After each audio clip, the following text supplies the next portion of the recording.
Narito ang pasilip sa mga bigating artisang rarampa sa bench body of work mamaya. Nag-rehearsal kasi sila kahapon at isa na nga rito si Alden Richards na nasa gitna mismo ng stage. Kitang-kita mo talaga ang kanyang pagka-A-lister.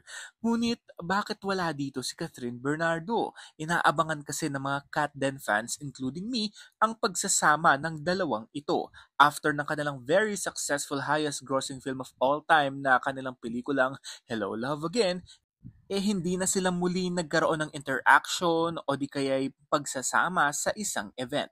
Kaya inaasahan ng mga Katden fans ang pagsasamang muli ni na Catherine at Alden mamayang gabi sa Bench Body of Work fashion show.